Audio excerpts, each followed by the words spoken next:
selalu berada dalam keberkahan.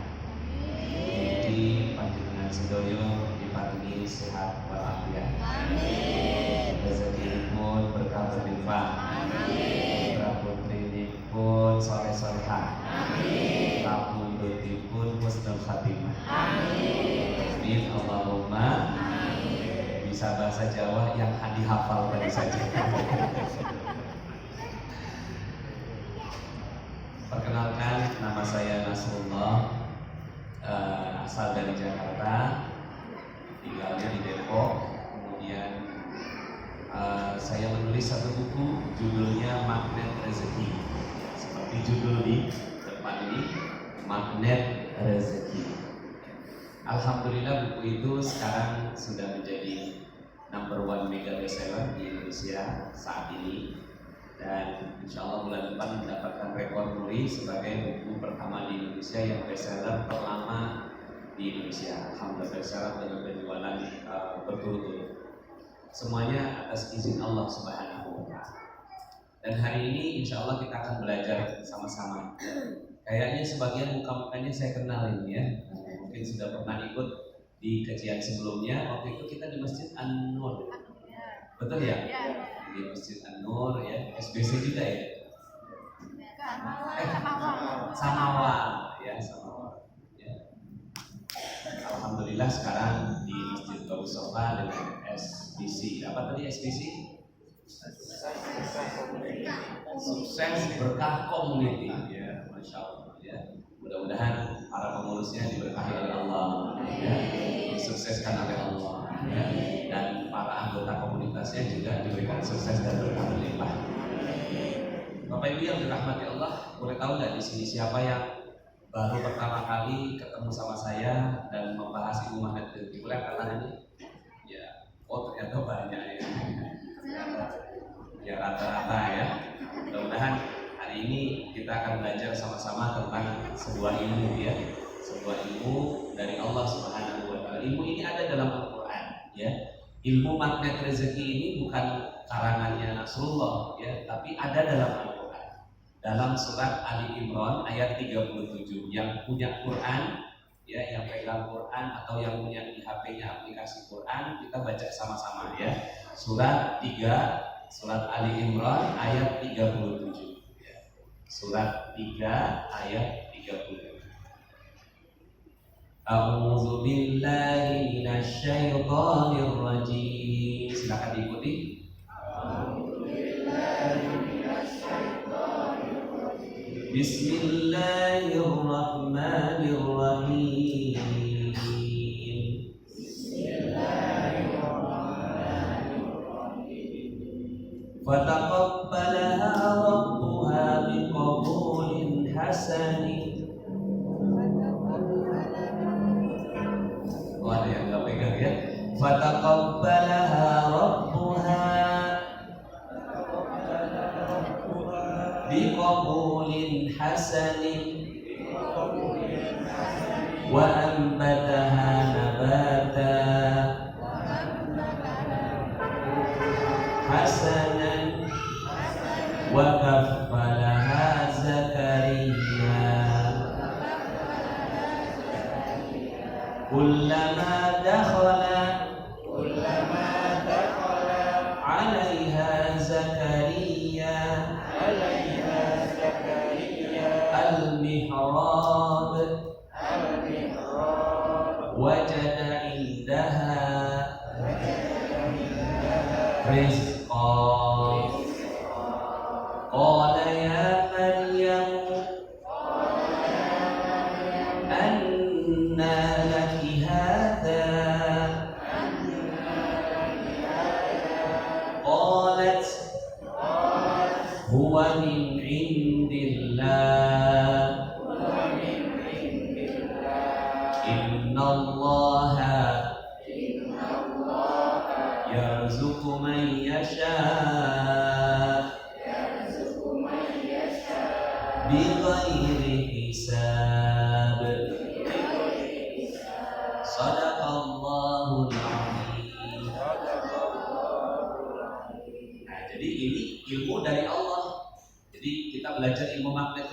bukannya ilmunya Nasrullah, tapi ilmunya Allah. Kullama dakhala 'alaiha Zakaria al-mihrab, ketika Zakaria memeriksa Maryam berada di mihrabnya, wajada indaha rizqa, selalu ditemukan makanan di sisinya. Padahal Maryam nggak beli, nggak belanja, nggak masak, nggak pesan GoFood, karena dulu GoFood belum ada. Selalu ditemukan makanan di sisi. Hari pertama mungkin ya, loh ini ada gudeg dari Jogja. Hari kedua loh ini ada rawon dari Surabaya. Kemudian hari ketiga loh ini ada dari Bojonegoro, apa khasnya? Pecel dari Bojonegoro. Kemudian Zakaria heran, ya Maryam, anna laki hada, ini dari mana sih? Gitu. Kok kamu bisa ajaib gitu? Aku nggak lihat kamu pergi kemana-mana, cuma duduk diem aja gitu. Cuma duduk diem loh, kok rezekinya ada di sebelah kanan kiri kamu ini gitu. Kemudian apa kata Maryam? Qalat huwa min indillah, semuanya datang dari Allah secara ajaib. Ya, qalat huwa min indillah, innallaha yarzuqu man yasha bighairi hisab. Kalau Allah mau kasih rezeki itu memang datangnya secara ajaib. Bighairi hisab itu maksudnya ajaib. Karena bighairi hisab itu tanpa perhitungan. Karena selama ini kan kita kalau mau dapat apa-apa hitung-hitung dulu. Mau beli mobil Avanza harga 250 juta, gajinya sekian, nyicilnya setiap bulan bisanya sekian, lunasnya 8 tahun. Ya, lama atau lama banget? Lama banget. Siapa yang mau ya rezekinya datangnya cepat, katakan saya. Ini fitrah. Fitrahnya manusia pengennya dapatnya rezekinya cepat. Ya, makanya Allah ajarkan. Jadi ada ilmunya. Ya, jadi ada ilmunya untuk rezeki datangnya cepat. Bahkan bukan hanya cepat, ajaib. Ajaib ini kan di luar logika manusia. Loh kok bisa kan gitu. Loh kok bisa. Nah, jadi inilah akhirnya saya datang dengan menjelaskan ya bagaimana caranya, piye carane. Ya, yo opo carane kalau Surabaya ya, Surabayaan. Bagaimana caranya supaya kita bisa dapat rezeki yang cepat? Loh kan selama ini rezeki begini-begini aja, apalagi sekarang ya kata presiden malah langsung ya tahun 2023 katanya resesi gelap ya. Iya. Saya nggak berani ngomong begitu ya, nanti jadi doa, betul nggak? Tahun 2023 cerah, gitu. Secerah wajah para peserta seminar kajian Robi Sofa, cerah, ya. Nah jadi, Bapak Ibu yang dirahmati Allah, itulah fungsinya Al-Quran. Al-Quran ini untuk memberikan kebahagiaan, basyiran, kebahagiaan. Jadi kita harus bahagia. Buka Quran itu jangan sampai bersedih. Basyiran wa naziran, naziran ini peringatan, tapi harus ada bahagianya. Bahagianya apa loh? Ternyata benar loh bisa dapat rezeki banyak gitu. Ya, rezeki ini tentunya bukan hanya uang, betul nggak? Siapa di sini yang mau ya uangnya banyak, ya rumahnya 5 miliar, mobilnya 3 biji, tapi cuci darah? Enggak. Betul nggak? Ini kan rezeki ini jadinya akhirnya uang, kesehatan, keharmonisan, betul? Nikmat ibadah juga rezeki, silaturahim juga rezeki. Ya bisa baca Quran itu rezeki, bisa ngaji seperti ini rezeki, ya. Jadi itu semua hal-hal yang baik, yang senang, yang enak itu adalah rezeki. Dan kita pengen dapat rezeki. Nah, tadi kalimatnya adalah kullama dakhala 'alaiha Zakaria al-mihrab wajada indaha rizqa. Mihrab rizki. Nah, itu ininya. Istilahnya dari situ. Mihrab rezeki. Kan cuma kalau dalam bahasa Indonesia, di Indonesia kan jadi magnet rezeki. Jadi ada nggak dalam Al-Qur'an? Ada. Jadi dalam Al-Quran diajarkan ilmu magnet rezeki. Jadi kalau ada yang bilang apa itu ilmu magnet rezeki? Oh saya cuma ngutip. Saya cuma ngutip yang ada dalam Al-Quran. Akhirnya Zakaria minta sama Maryam, ya Maryam, tolong ajari aku. Ya, tolong ajari aku, sama seperti Bapak Ibu semua sekarang nih, tolong ajari aku. Akhirnya datang semua sama-sama ke Babu Sofa, ya. Lah inilah Zakarianya, ini Maryamnya, ya kan? Yang diajari lebih hebat daripada yang ngajar. Itu logika dalam Al-Quran. Berarti Bapak Ibu sebenarnya udah hebat, ya, hebat. Ini muka-muka 300 juta per bulan ini. Loh kayaknya nggak percaya. Percaya ya? Nanti setelah pulang langsung percaya. Oh iya benar ternyata. Muka-muka 300 juta per bulan ini. Kalau saya yakin, cuma yang ngejawab amin itu kayak insya Allah nanti kita bahas ya. Cuma selama ini bahasan tentang rezeki ini memang kayak apa ya? Kayak dipinggirkan dalam kajian Islam. Ya, coba bapak-bapak pernah nggak dengar khotib Jumat ngomong kayak gini? Ma'asyiral muslimin, sidang Jumat yang dirahmati Allah. Khotib hari ini akan berbicara tentang uang yang banyak. Kayaknya nggak ada ya, nggak pernah ya. Itu artinya kajian ini tuh terpinggirkan di kalangan umat Islam. Saya mencoba untuk ayo, jadi ngomongin rezeki di masjid, why not? Emang ada dalam Al-Quran kok, ada dalil. Nah, akhirnya Zakaria belajar sama Maryam, ya Maryam tolong ajari aku supaya aku bisa dapat keajaiban juga. Akhirnya diajari sama Maryam step-stepnya, ya, langkah-langkahnya gitu. Setelah itu akhirnya pulang dari Babu Sofa, Zakaria mempraktekkan ilmunya. Di ayat yang berikutnya, hunalika da'a Zakaria rabbah qala rabbi habli min ladunka dzurriyyatan thayyibah innaka sami'ud du'a.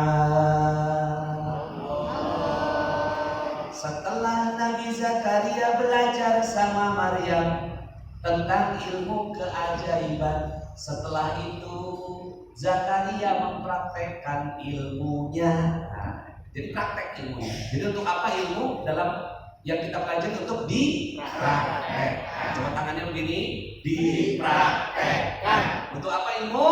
Dipraktekkan. Untuk apa? Kisah-kisah keajaiban di dalam Al-Quran diceritakan kepada kita? Dipraktekkan. Praktek.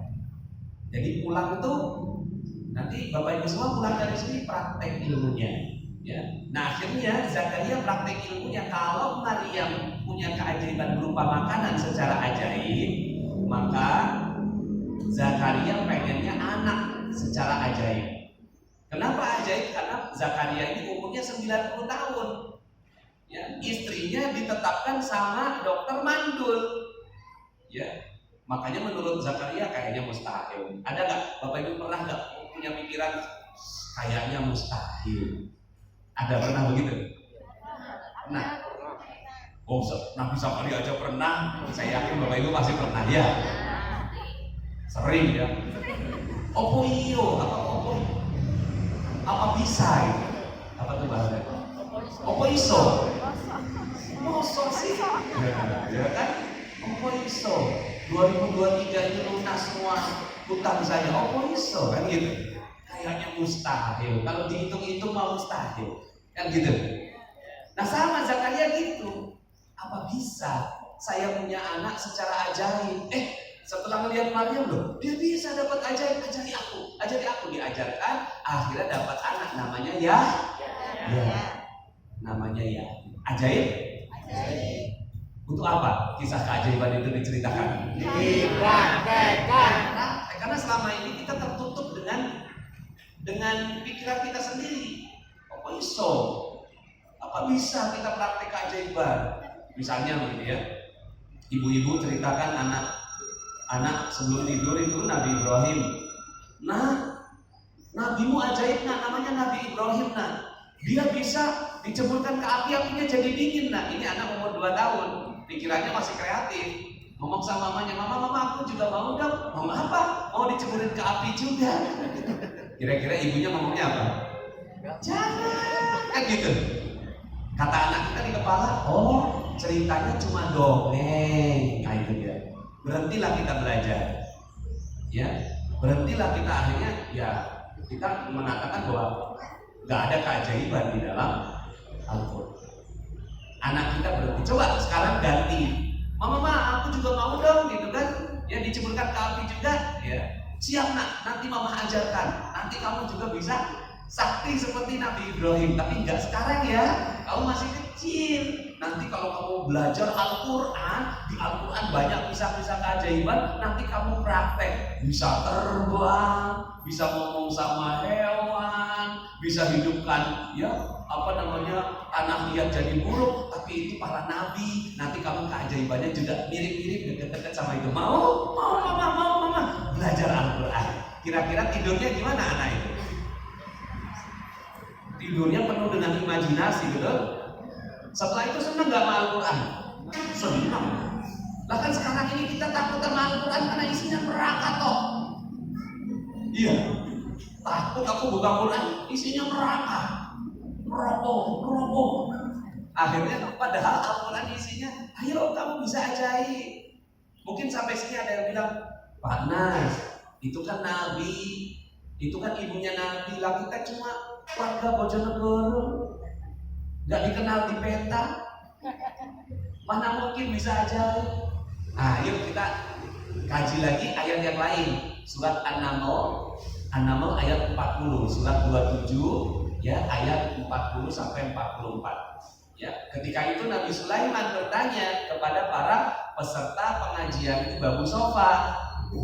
Ya, ini Sulaimannya kira-kira ini ya jamaahnya, wahai para jamaah, gitu kan? Jamaah kan gitu kira-kira. Siapa di antara kalian yang sudah bisa ajaib pindahkan istana Ratu Bilqis dari Bali ke Aceh dalam waktu yang cepat? Siapa yang paling cepat? Qala ifritun minal jin ana atika bihi qabla an taquma min maqami. Aku akan bisa pindahkan istana itu dari Bali sampai Aceh ya dalam waktu 2 sampai 3 jam. Hebat? Coba apa yang bisa pindah 2 sampai 3 jam? Ya, istana Ratu Bilqis pindah. Oh, sakti sudah. Ya. Itu dari kalangan jin. Ternyata manusia lebih hebat. Nah, ini nih. Ayatnya ini luar biasa. Kalau tadi Zakaria, Maryam, Zakaria lebih hebat. Ini jin, manusia lebih hebat. Qala alladzi 'indahu ilmun minal kitab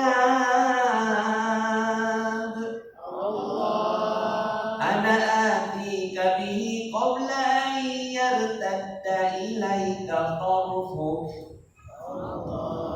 Berkatalah seorang manusia yang tidak dikenal dari ujung sana, gitu. Kira-kira begitu. Qala alladzi 'indahu ilmun minal kitab. Enggak dikenal, bukan siapa-siapa, nobody. Mungkin kalau di kelas tuh ranking 25 dari 25 siswa. Ya. Tapi dia serius belajar dari kitab. Ana atika bihi qabla yartadda ilaika tarfuk. Aku akan pindahkan singgasana itu sebelum matamu berkedip. Sekedip mata aja udah hebat, dari Bali ke Aceh gitu loh. Sekitar 1500 km dipindahkan, sebelum matanya berkedip pulang, gitu ya, itu istananya Sulaiman sudah berubah. Halo. Kalau ditanya halo, jawabannya hai. Halo. Hai. Hai, halo. Untuk apa ayat itu diceritakan kepada kita di dalam Al-Quran? Untuk apa? Dipraktekkan. Selama ini kan kita cuma selesai sampai dibaca. Betul tidak? Lepas aja itu loh, dibaca, terus kemudian setelah itu apa? Oh, kita nggak mungkin kayak gitu. Iya. Bu, buku resep masakan untuk apa?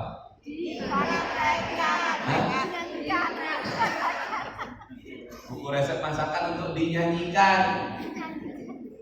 Mama, tolong bikinin nasi goreng. Bahan-bahan 1 sendok makan bawang merah, Si istrinya cuma nyanyi. Kira-kira suaminya tetap lapar nggak Bu?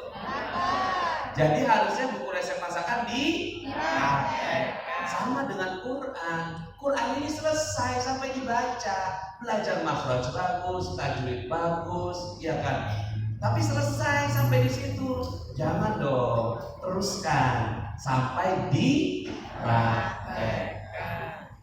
Saya nggak tahu kalau Bapak Ibu semua belajar Qurannya bagaimana. Kalau saya belajar Qurannya kayak anak umur 2 tahun. Aku mau dong kayak gitu. Bapak Ibu mau nggak kayak gitu? Mau. Ya. Aku mau dong ya Allah tuh kayak kalau ulama akhirnya mendefinisikan namanya Asif bin Barkhiyah.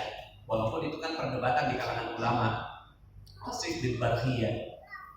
Aku mau dong ya Allah kayak Asif bin Barkhiyah, ada apa-apa tinggal ting.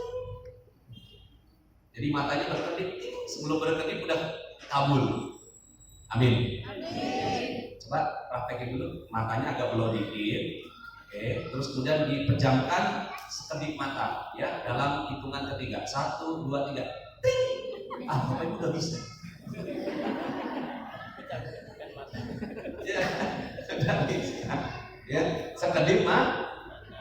Akhirnya saya waktu itu Bapak Ibu lihat di laptop. Lihat di laptop ada Google Map. Tahu Google Map? Ya, Google Map itu bisa lihat citra satelit ya. Dulu tahun 2008, wow itu keren banget itu tahun 2008 saya waktu itu melihat. Ya, akhirnya saya main-main ya di Google Map itu. Loh, kok masih ada tanah kosong di belakang rumah kontrakan saya? Jadi ada tanah kosong 2 hektar. Itu saya kayak anak kecil 2 tahun itu. Ya Allah, aku mau dong yang ini. Aku mau dong tanah ini gitu. Saya sebut tuh Bapak Ibu. Ya. Aku mau dong yang ini tanahnya ya Allah. Akhirnya saya kedip, nggak berubah. Ya, karena saya belum terlalu ajaib seperti Asif bin Barkhiyah. Tapi tiba-tiba ujung-ujung mak berduduk sadar. Itu beberapa hari kemudian Pak Lurah datang, Pak Nas mau beli tanah nggak? Di mana Pak? Di situ. Oh itu yang saya lihat di Google Map. Kayak kebetulan gitu loh. Saya nggak pernah ada komunikasi sama Pak Lurah itu. Tiba-tiba Pak Lurah datang nunjukin tanah itu. Ya, Pak Lurah tahu di mana lokasi tanahnya. Tahu di mana pemiliknya. Tahu. Sini saya anterin. Bapak Ibu pernah begitu kok. Contohnya, misalnya kita lagi ngomongin orang tapi yang baik. Si Zahra itu ya baik hati, cantik, rajin menabung dan tidak sombong. Pas kita lagi ngomongin Zahra, tiba-tiba Zahra buka pintu, kemudian semua orang yang di ruangan itu, panjang umur, pernah? Kebetulan. Emang ada yang kebetulan di dunia ini? Pernah? Siapa yang pernah? Siapa yang belum pernah? Belum pernah gitu. Siapa yang belum pernah mengalami kejadian seperti itu? Saya nggak pernah itu. Pernah ya? Berarti semua pernah dong. Nanti Bapak Ibu pernah manggil sesuatu. Ya enggak? Cuma nggak sadar kan? Saya melihat itu di Google Map, wah saya mau yang ini. Tiba-tiba Pak Lurah datang ngasih tahu informasinya. Boleh nggak Pak saya diantarkan ke pemilik tanahnya? Datanglah saya ke pemilik tanahnya.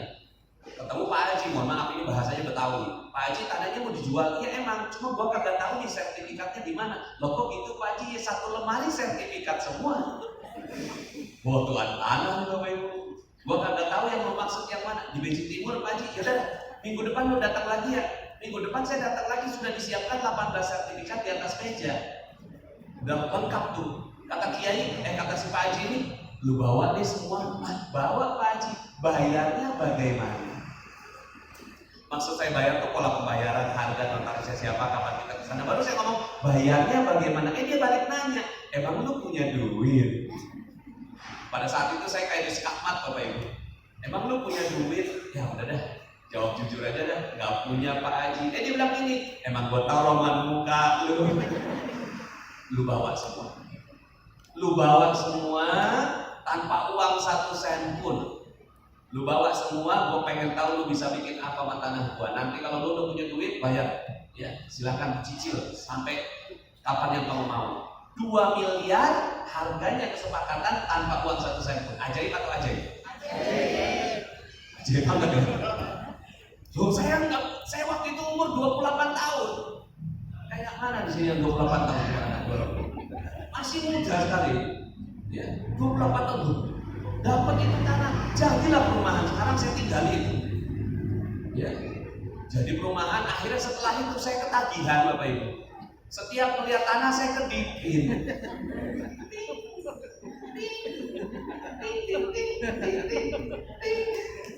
Akhirnya dapat 25 hektar. Tanpa uang 1 sen pun jadi 1000 unit rumah. Bahkan sekarang kita lagi kerjakan di Bogor 16 hektar, di Tegal 70 hektar tanpa uang 1 sen pun.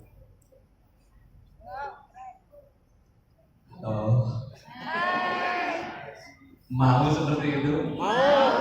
Kalau ilmu ini saya simpan sendiri, kira-kira egois nggak saya? Egois. Bagi-bagi dong Pak Nas. Kira-kira kan gitu ya? Iya, akhirnya sekarang ini Bapak Ibu saya muncul apa? Tujuan saya ada di sini itu ujung surat Ad-Duha. Fa'amma bi ni'mati rabbika fahaddits. Maka nikmat Rabbmu yang dikasih ke kamu, kasih tahu yang lain. Fahaddits, ceritakan supaya semua orang yang di bangku sofa ini juga mau seperti itu. Fa'amma bi ni'mati rabbika fahaddits. Itu tujuan saya. Makanya kalau Bapak Ibu pulang dari sini kesimpulannya, wah tadi pembicaranya hebat, pembicara bagus, berarti nggak berhasil saya. Harusnya yang hebat siapa? Allah. Saya nggak bisa apa-apa. Saya ngatur nafas saja nggak bisa, ngatur jantung aja nggak bisa. Cuma kok ya saya kepengen sesuatu jadi, kepengen sesuatu jadi, kepengen sesuatu jadi. Siapa yang jadikan? Allah. Pengen banget keliling dunia. Ya. Siapa di sini mau keliling dunia? Siapa mau keliling akhirat? Nanti dulu ya keliling akhirat. Tungguin saya. Ya. Saya akhirnya pergi ke Turki, ke Korea, ke Jepang, ke Malaysia, ke Singapura, kemudian ke Belgia, ke Eropa, ke Paris, ke London, ke Belanda, ke Spanyol, ke Mesir, kemudian ke Abu Dhabi, ke Dubai, ke Australia, ke Hawaii, ke Masjidil Aqsa, ke Gaza. Itu semua tanpa uang 1 sen pun. Ya Allah, keren gak Bapak Ibu? Saya pengen bolak-balik pergi umroh, ya Allah, pengen bolak-balik pergi umroh. Saya per hari ini 36 kali pergi umroh. Yang hebat siapa Bapak Ibu? Mau seperti itu? Mau. Siapa yang mau katakan saya? Tos dulu kanan kiri, Anda luar biasa. Supaya semangat kita belajar ini ya. Jadi ternyata ilmunya, ilmunya makna tersendiri ada dalam Al-Quran? Ada. Keajaiban ada dalam Al-Quran? Ada. Keajaiban itu untuk dipraktekkan. Setelah dipraktekkan ternyata orang yang di sini, yaitu saya, dan ternyata bukan hanya saya, di Indonesia ini banyak yang bisa mempraktekkan ilmunya. Maka sekarang giliran Bapak Ibu untuk mempraktekkan ilmu. Mau tahu caranya? Mau. Piye carane Pak Nas? Sebelum caranya, Bapak Ibu yakin dulu. Yakin gak nih? Yakin. Karena kalau saya kasih tahu, kalau nanti dikasih tahu caranya nggak yakin, nggak jadi juga. Yakin? Yakin. Yakin bisa jadi ajaib? Yakin. Kalau saya hakul yakin. Ini ngelihat muka-muka ya Allah, muka 300 juta per bulan minimal. Bagaimana keyakinan Bapak Ibu bisa dapat 300 juta per bulan? Kalau saya hakul yakin. Kenapa? Karena Bapak Ibu semua turunnya dari sorga. Di sorga semuanya tinggal jentik cari datang, betul nggak? Jadi lebih mudah ngajarinnya. Ibaratnya gini, Pak Nas, tolong ini ada anak supaya juara Olimpiade. Tapi ini anak udah 5 kali juara Olimpiade, ya. Tahun 2008, 2009, 2010, 2011, 2012 selalu menang. Atas kan 2013 saya jadi gurunya, gampang nggak kira-kira? Ngajarin anak yang udah menang 5 kali Olimpiade, gampang? Nah, ngajarin Bapak Ibu semua yang turun dari surga gampang banget. Nah ini semua turun dari surga semua. Halo? Nanti balik lagi ke surga kan? Nah, karena sudah pernah, ya. Karena memang unsurnya unsur surga, saya yakin, hakul yakin Bapak Ibu akan jadi ajaib lagi. Bagaimana caranya? Biar caranya, ayo kita bahas tentang bagaimana caranya. Siapa di sini yang mau banyak uang? Semua ya ini. Yang nggak angkat tangan kayaknya pengennya husnul khotimah. Maaf ya bercanda ya. Surat dan ayat berapa di dalam Al-Quran yang Allah menjanjikan banyak uang? Ada? Ya, yang belum belajar ilmu maghrib rezeki coba mohon dijawab. Ya. Yang udah pernah belajar jangan jawab. Ya, pernah nggak kita belajar di pesantren kah, di masjid kah, di pengajian kah, bahwa Allah menjanjikan banyak uang? Ada dalam Al-Quran? Aku janjikan kepadamu uang yang banyak, harta yang banyak. Ada nggak dalam Al-Quran? Ada? Surat berapa, ayat berapa? Ada tapi nggak tahu ayatnya. Pantesan nggak banyak duitnya. Yuk kita belajar. Dalam surat 71 ayat 12. Monggo yang ada Quran coba dilihat nanti. 71 ayat 12. Apa kata Allah? A'udzubillahi minasyaitonirrajim. Wa yumdidkum bi amwalin wa banin. Wa yumdidkum bi amwalin wa banin wa yaj'al lakum jannatin wa yaj'al lakum anhara. Janjikan kepadamu semua harta yang banyak. Ayat itu. Wa yumdidkum bi amwalin. Amwal, kalau yang sudah pernah belajar nama sorof ya, ini bentuknya jamak. Al-mal dalam bentuk jamak al-amwal, artinya harta demi harta demi harta demi harta. Saking banyak, akeh, kata, betul ya? G. Jadi ada dalam Al-Quran ayatnya bukan hanya harta tapi dikasih anak, bukan hanya anak sendiri tapi anak perusahaan, anak cabang gitu ya. Wa yaj'al lakum jannatin, akan diberikan kebun-kebun. Memang dia usahanya mungkin profesinya guru, tapi usaha sampingannya punya villa 2 biji, pom bensin 5 biji. Ya. Amin. Ya. Villa ya 10 biji ya. Nah, ini namanya jannatin, usaha sampingan. Wa yaj'al lakum anhara, dan akan diberikan sungai-sungai yang mengalir di dalamnya. Artinya sungai-sungai ini manajemen. Duduk diam, rezeki datang sendiri. Ada dalam Al-Quran. Siapa yang mau seperti itu? Bismillah. Mudah-mudahan semua dapat. Piye caranya? Untuk dapat caranya lihat ayat atasnya. Kalau orang barat mau dapat banyak duit, kerja. Mau lebih banyak, kerja keras. Mau lebih banyak lagi, kerja cerdas. Mau lebih banyak lagi, kerjanya menindas. Ayo orang barat, betul nggak? Tapi kalau kita, bagaimana caranya? Dia cara atasnya.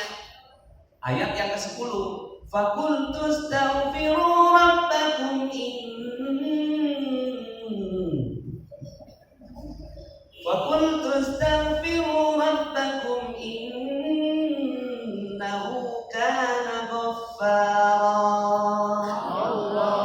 Yursilis samaa'a 'alaikum midrara.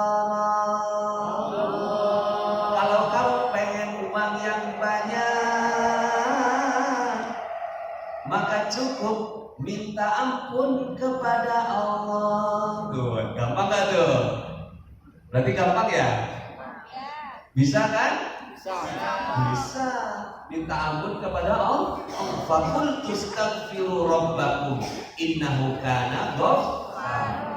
Sesungguhnya Allah Maha Pengampun. Kalau sudah diampuni, apa kata Allah?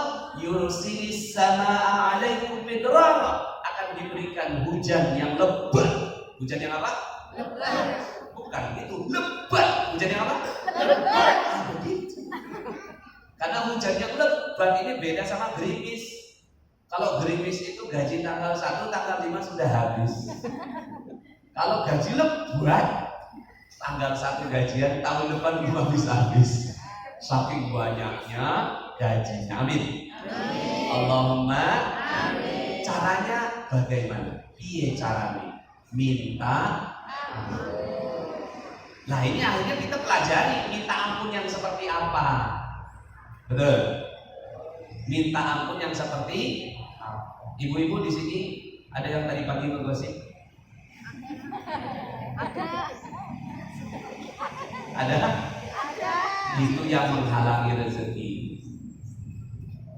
Ya, ternyata yang menghalangi rezeki adalah dosa. Kita selama ini nggak sadar. Suami kerja, ya berpeluh keringat, macul di sawah, kemarin nanam tembakau, lagi panas-panasnya, tiba-tiba hujan. Iya, ada yang kayak gitu. Itu di sini, ya. Kenapa begitu? Ya, apakah karena cuaca? Bukan. Ya. Bukan karena cuaca, karena dosa. Suaminya pergi ke sawah, istrinya gosip di rumah. Dia pikir nggak ada dampak, pasti ada dampak. Terus dia caranya gampang. Setelah itu setiap satu kali gosip, satu kali sholat taubat. Ya, akhirnya jadi budaya coba. Saya mau, ini kan selama ini nggak pernah dihubungkan sama kiai ini. Jangan gosip, jangan gosip. Emang kenapa kalau gosip? Enak kok gosip, digosok makin sip. Itu ada les-lesnya Pak. Lo kok tahu? Karena makin sip, digosok makin sip katanya. Enggak lah, digosok makin nggak ada rezeki. Halo. Ayatnya tadi jelas kan, minta ampun kepada Allah, nanti aku kasih rezeki. Coba deh, satu kali dosa, satu kali sholat taubat. Cobain. Malam berantem sama suami, paginya sholat taubat. Ya, pagi-pagi jewer anak. Setelah itu anak pergi sekolah, sholat taubat. Ya, di sekolah berantem sama guru. Ya, sesama guru berantem. Setelah itu sholat taubat. Terus begitu jadi budaya. Ya, jadi udah. Iya, selama ini kita sholat duha, bagus sholat duha, bagus sholat tahajud. Tambahkan satu, sholat taubat. Coba deh. Ini pertama. Jadi kalau mau dapat uang yang banyak, gampang. Sering-sering sholat taubat. Ingat ada dosa satu, langsung sholat taubat. Ada dosa satu lagi, sholat taubat. Cuci terus. Ya, makanya disebut sebagai taubat holik. Gila taubat. Kalau orang barat workaholic. Gila kerja. Coba kerja. Ya. Tapi kayak naik mobil, gasnya ditekan kenceng. Kok mobil nggak jalan-jalan? Ternyata rem tangannya nggak dilepas. Halo.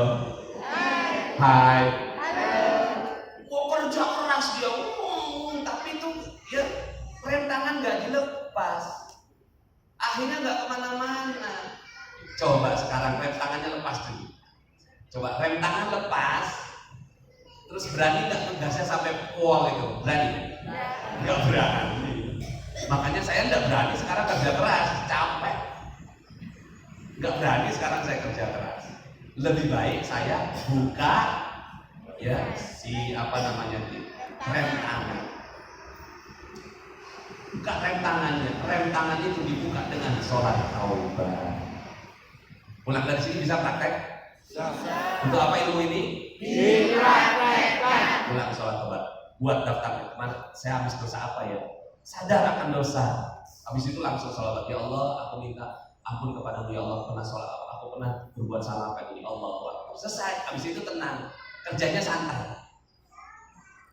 Sekali gosip lagi, astagfirullah, gosip, tadi gosip lagi, udah dah, langsung sholat taubat, gelar sejadah. Setiap satu kali gosip, satu sejadah.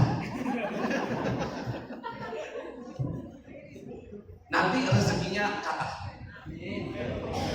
Jangan percaya, buktikan nanti. Pulang dari sini coba deh, ya sholat taubat aja. Jadi sekarang ini Kita jadi senang sekali sama sholat taubat itu.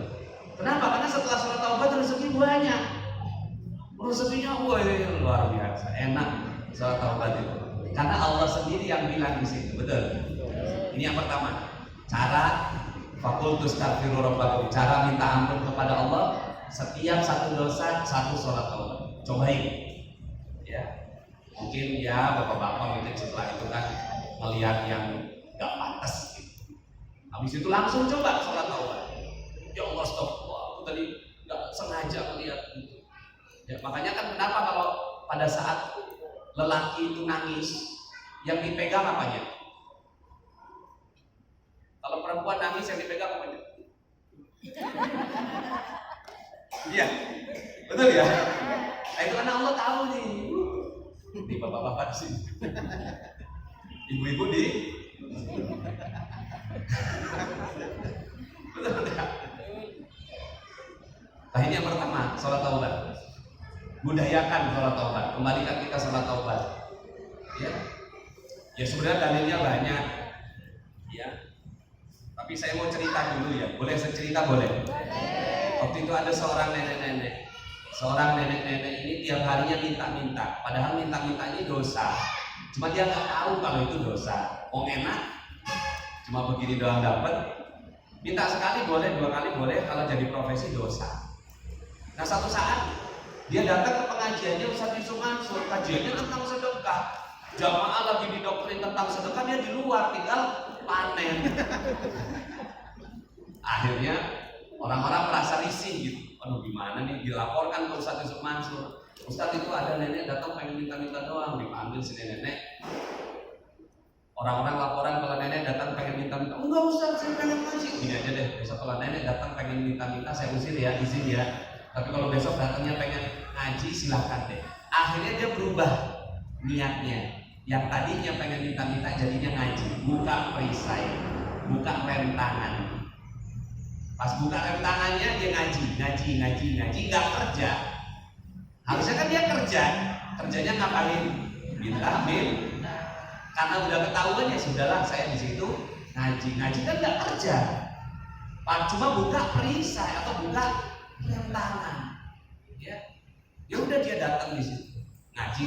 Suatu saat ada Ustaz Yusuf Mansur, ada saya, ada si nenek. Ini si nenek mau ke depan Ustaz Yusuf Mansur mengeluhkan persoalannya. Wow. Udah nek, gak usah banyak ngomong nih, gue kasih duit kata si Ustaz Yusuf Mansur. 250.000. Ya, tapi bukan buat nenek semua.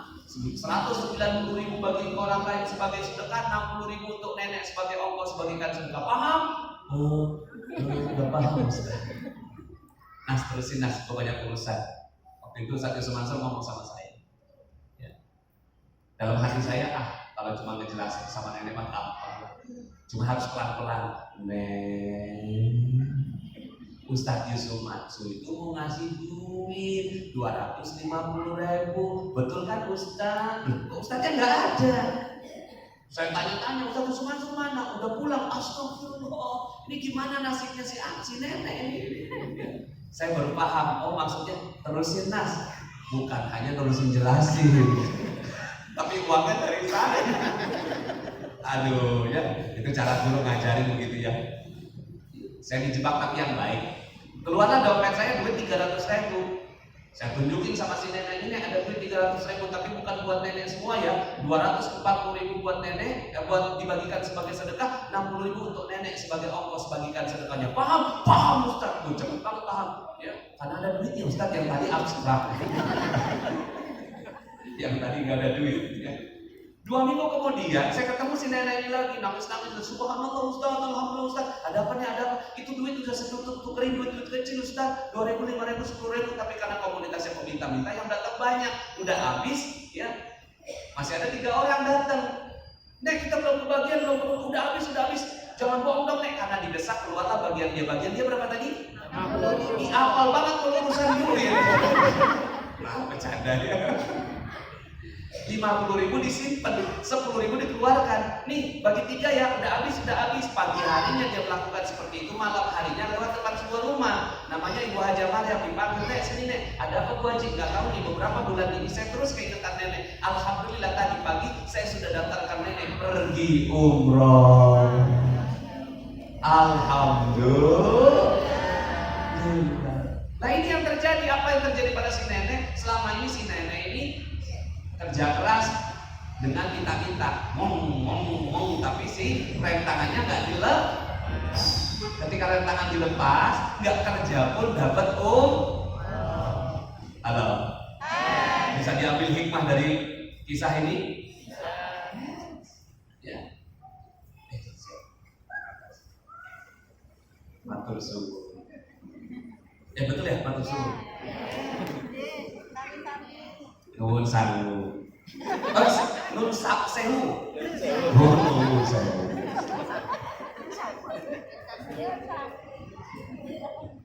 Jadi Bapak Ibu yang dirahmati Allah, ternyata prosesnya adalah buka rem tangan. Kalau saya buka perisai, tangannya begini, coba semua tangannya begini, buka perisainya. Bagaimana caranya dapatkan rezeki yang banyak? Buka perisai. Ya. Jadi perisainya adalah perisai yang menutupi kita. Ya.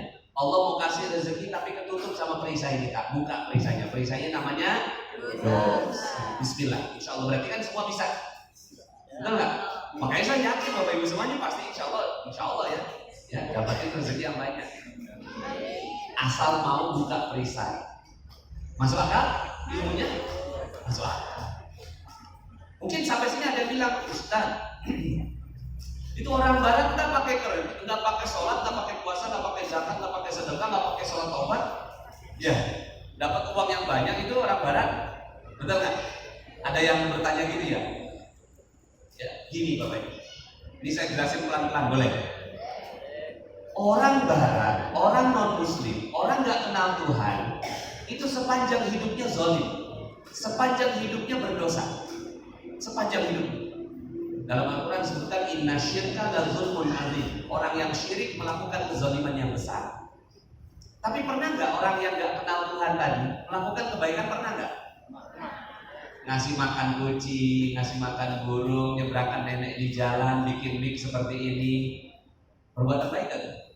Ya. Allah Maha membalas perbuatan baik. Tapi Allah nggak mau ngutang sama orang-orang yang non muslim ini. Allah bayar di dunia supaya di akhirat udah nggak ada lagi sisa kebaikan. Lalu dibayar. Makanya ketika Steve Jobs ya, yang bikin Apple, mungkin ya ketika dia bangkit di alam kubur, loh mana semua kebaikan saya? Lah kan udah dikasih kamu jadi orang terkaya di dunia. Betul tidak? Jadi B aja gitu. Biasa aja gitu, ngelihat orang non muslim kaya ya. Malah yang kita lihat adalah kemurah hatiannya Allah. Itu dia Allah. Ya Allah, orang tidak ingkar kayak begitu aja masih dikasih sama Allah, berarti baiknya Allah, betul nggak? Biasa aja. Tapi jangan diambil ilmunya, karena ilmunya beda. Sementara kita orang muslim sepanjang hidupnya berbuat baik.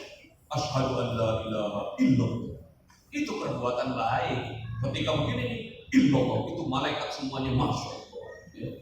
Itu hamba Allah yang mengagungkan Allah. Tidak ada kalimat yang paling agung dari kalimat la ilaha illallah ya. Kita tiap hari la ilaha illallah 9 kali ya, minimal itu 9 kali. Maka itu Allah senang sekali. Tapi pernah nggak kita berbuat salah? Dosa sering ya kan? Alpa, lupa, lalai, maka Allah Maha membalas perbuatan salah. Tapi Allah nggak mau balas di akhirat, Allah balasnya di dunia. Kenapa? Karena Allah nggak tega melihat kita semua terkena api neraka. Allah nggak tega. Suatu ketika Nabi berjalan dengan sahabatnya, melihat ada seorang ibu lagi gendong bayi. Kata Nabi, mungkin nggak itu si ibu itu melemparkan bayinya ke kobaran api. Kata sahabatnya, enggak mungkin ya Rasul. Malah dijaga jangan sampai akhirnya terkena goresan walaupun sedikit. Allah lebih sayang kepada orang yang beriman. daripada seorang ibu pada bayinya. Maka Bapak Ibu, ini disayang Allah, nggak mau Allah ini Bapak Ibu kena, walaupun besetannya mungkar nakir itu mah Allah nggak mau. Betul nggak? Allah nggak mau Bapak Ibu kena besetannya itu, ya pukulannya mungkar nakir. Apalagi neraka itu walaupun sebeset, nggak mau Allah. Maka gosipnya dibalas di dunia. Halo? Gosipnya dibalas di dunia supaya di akhirat udah nggak ada dosa. Adil? Adil nggak Allah? Kalau ada yang bilang ya Allah itu nggak adil, dia nggak sholat, nggak zakat, nggak puasa, nggak haji, kok dia kaya juga, nggak adil Allah. Malah itu bentuk keadilan Allah. Karena yang kita mau dapat lebih mulia daripada mereka. Tapi kita doanya apa? Robbana. Siapa di sini yang mau masuk surga? Tapi sengsara di dunia. Gak ada yang mau kan? Ya. Siapa yang mau masuk surga dan bahagia di dunia? Siapa yang mau masuk surga dapat rezeki banyak di dunia? Pas kanan kiri sama dong. Ya. Ya. Makanya doanya Robbana atina fid dunya wa fil akhirati. Maka caranya beda sama orang barat, itu beda. Jadi nggak usah ikutin cara barat. Nggak bisa kita ambil ilmunya orang barat kita taruh di Indonesia, nggak bisa. Caranya orang Indonesia, caranya orang Muslim itu caranya jangan buat dosa. Kalau udah terlanjur buat dosa, sholat kau 1 kali, gosip 1 kali sholat. Halo. Yang kedua, yang pertama tadi sholat tau. Yang kedua, ya istighfarnya benar. Jadi yang pertama sholat taubat, yang kedua istighfarnya benar. Karena selama ini istighfar kita nggak benar. Ya kita benerin dulu istighfar kita, ya kan?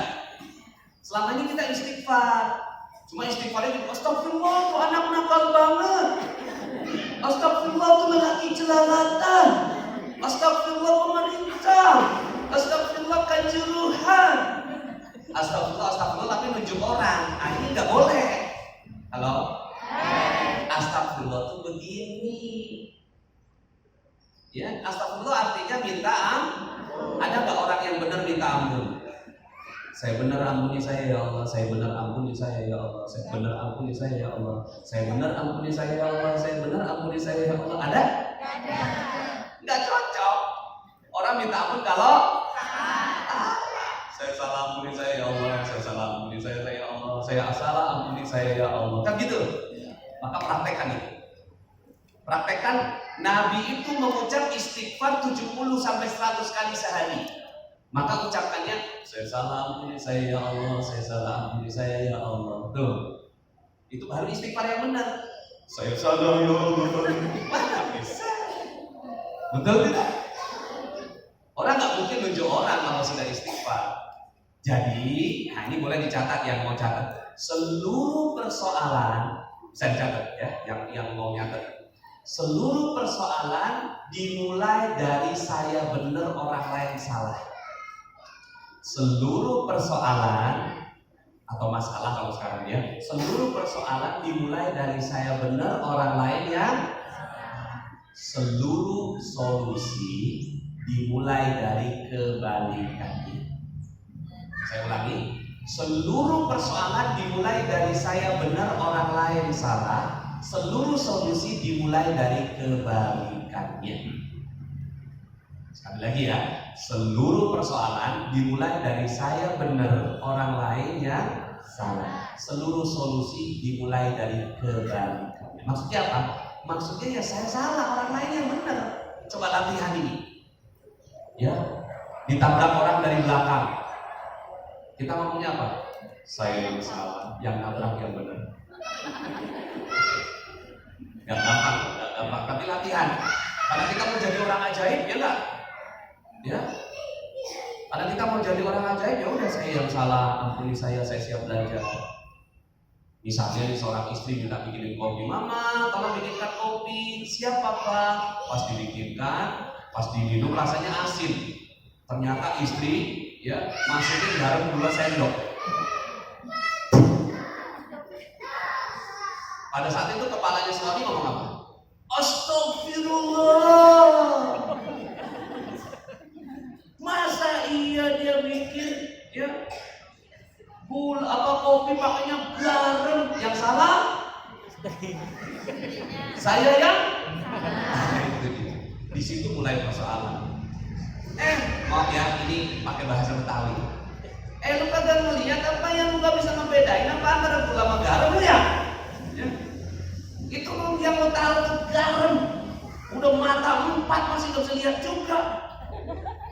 Nah, ya, marah, saya benar, istri yang salah. Lu mau bikin suami sakit perut, lu gak ngeliat apa lu mau ketemu investor, masa dikasih oralin? Istri punya prinsip yang sama. Prinsip istri apa? Saya benar, suami yang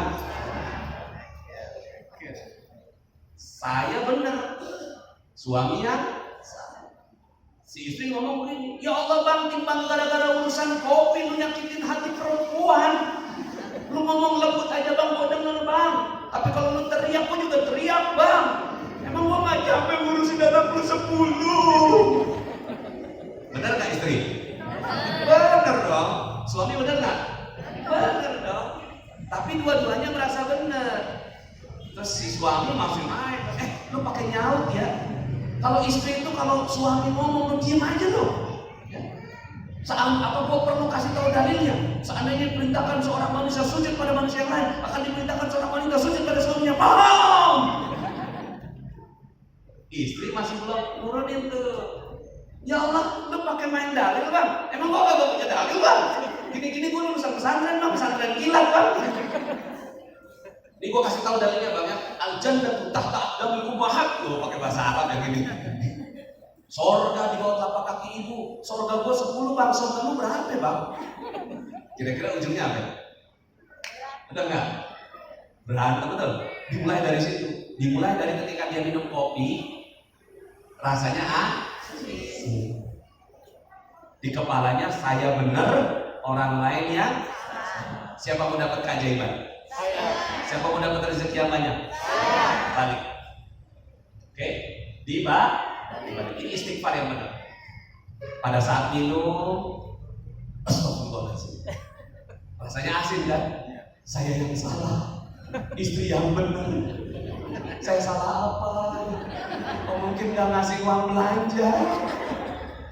Aduh maaf, saya yang salah kemarin zalimin orang, mungkin sekarang ditegur. Oh mungkin kemarin nahan gajinya karyawan, astagfirullah. Saya yang salah, ampuni saya ya Allah. Istri saya benar ya Allah. Istri ngeliat kan, suami minum gini aja. Ya, bang, kenapa kagak diminum? Nggak apa-apa. Dilihat lagi sama istri, bang, kenapa nggak diminum? Cuma merenung begitu aja. Nggak apa-apa. Coba sini, pas diminum, astagfirullah, aku yang salah, bang, maafkan mama. Nggak apa-apa yang salah. Nggak mama yang salah. Nggak apa-apa yang salah. Nggak mama yang salah. Nggak apa-apa yang salah. Kira-kira setelah itu apa yang terjadi? Mesra, betul tidak? Mulai dari sini. Saya yang salah. Kemarin Kanjuruhan, coba lihat peristiwa Kanjuruhan. Ya, ada yang ngaku salah nggak tuh? Ada yang ngaku salah. Akhirnya saya tulis di sosmed saya tuh, ya, yang salah Nasrullah. Ya Allah maafkan saya ya Allah, yang salah Nasrullah. Kenapa saya yang salah coba? Karena saya tidak berdakwah ke malam. Ampuni saya ya Allah, dakwah belum sampai ke mereka. Seandainya dakwah itu sampai ke mereka ya Allah, pasti sudah bahaya mereka itu. Seandainya 1 jam saja sebelum itu ada kajian magnet rezeki di sana, tidak terjadi kejadian. Ya Allah, ampuni aku ya Allah, Nasrullah yang salah atas peristiwa Kanjuruhan ya Allah. Gitu Bapak. Kenapa? Karena saya yang mau dapat keajaiban. Oh nggak ada yang ngaku salah, polisi nggak ngaku salah, supporter nggak ngaku salah. Malah di sosmed pada perang-perangan, yang salah ini, yang salah ini, yang salah ini, salah. Nggak ada yang mau ngaku salah. Orang yang paling berani ngaku salah, dialah yang paling dapatkan keajaiban. Siap? Anak mecahin gelas, yang salah siapa?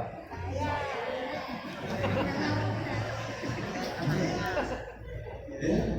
Dulu sebelum magnet rezeki, ya Allah, itu harganya 12.499.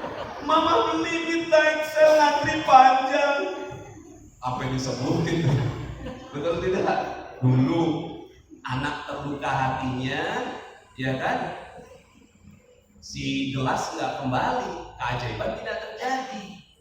Setelah maghrib rezeki, astagfirullahaladzim, aku yang salah ya Allah, maafkan aku ya Allah. Si anak dipindahin, disapu sambil zikir, maafkan saya ya Allah, kenapa kemarin belinya yang beli, harusnya kan yang plastik. Udah tahu anak masih kecil, astagfirullah, Nasrullah. Halo, bisa gaya hidup seperti ini? Bismillah. Itu Allah yang bilang faqultu astaghfiru rabbakum, tapi istighfar yang benar. Kalau istighfar astagfirullah, enggak bisa. Ya. Jadi saya salah, ampuni saya siap belajar. Itu makna istighfar. Hakikat istighfar. Coba waktu Nabi Adam diturunkan ke bumi. Jebret. Ya, aku turun ke bumi. Siapa nih yang bikin aku turun ke bumi nih? Terus setan lagi begini kan? Berhasil aku turunkan dia. Setan lu! Kan gitu. Nggak begitu, ya, nggak begitu sejarahnya. Pada saat ya setan itu tahu rasa lu sekarang keluar lu dari surga. Apa kata Nabi Adam? Rabbana zalamna, aku yang salah ya Allah, ampuni aku yang salah, aku tertipu ya Allah. Setan yang benar ya Allah. Oh setan benar? Kok bisa setan benar? Dalam konteks ini setan yang benar. Konteks ini ya. Dalam peristiwa ini setan yang benar, karena setan jalankan tugas dari Allah. Tugas dari Allah menggoda Adam. Berhasil nggak dia tugasnya? Berarti benar. Tugasnya Adam tidak tergoda. Berhasil nggak Adam? Nggak berhasil, berarti salah. Akhirnya minta ampun 1000 tahun. Rabbana zalamna. Halo. Akhirnya setelah itu manusia dibagi dua. Ada yang ikut Nabi Adam dan hidupnya penuh keajaiban. Ya, hidupnya penuh keajaiban, ngikutin Adam, dan ada yang ngikutin iblis, hidupnya penuh dengan persoalan. Hidupnya Nabi Adam, orang-orang yang ngikutin Nabi Adam punya ciri, dia selalu mengatakan saya salah, orang lain yang benar. Itu cirinya pengikut Nabi Adam. Pengikut iblis cirinya selalu mengatakan saya benar, orang lain yang salah. Jadi sebelum ini Bapak Ibu pengikut siapa?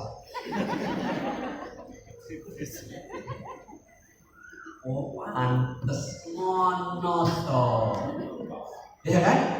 Monoton. Selama ini kenapa kok gaji gak naik-naik? Iya kan?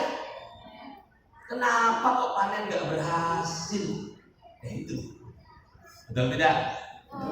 Udah gak usah nyalakan siapa-siapa, kita istighfar sama-sama. Karena ini adalah jalan satu-satunya keselamatan kita untuk dapat keajaiban.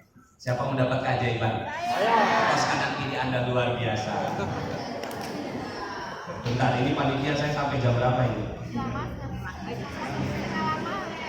Sampai selesai ceramah. Mana panitianya ini? Ya, saya sampai jam 16.45 nanti ada pertanyaan. 16.45. Oke, baik. 10 menit lagi nanti kita tanya jawab. Terakhir yang ketiga. Yang ketiga, kalau mau istighfar yang benar, dimulai dari mengubah kata. Semua katanya harus positif. Ya. Kenapa selama ini kita salah nggak tepat? Ya. Kenapa kita akhirnya harus beristighfar? Karena dimulai dari kata yang keluar. Halo? Saya nggak janjikan Bapak Ibu pulang dari sini akan ketemu sama kendi dari Majapahit. Tahu-tahu pas keluar dari sini sandung, ya, ada kendi, ajaib nih. Setelah ikut pengajian dari ini, baru sampah ketemu gosok-gosok, serok, bus. Sebutkan 3 permintaan, aku akan kabulkan. Saya nggak janjikan akan ketemu sama kendi Majapahit, tapi saya akan janjikan Bapak Ibu akan ketemu ini. Coba tangannya sini, ketemu mulut. Halo. Ini semua dikabulkan. Ini semua dikabulkan. Ya. Aduh, hidup saya susah.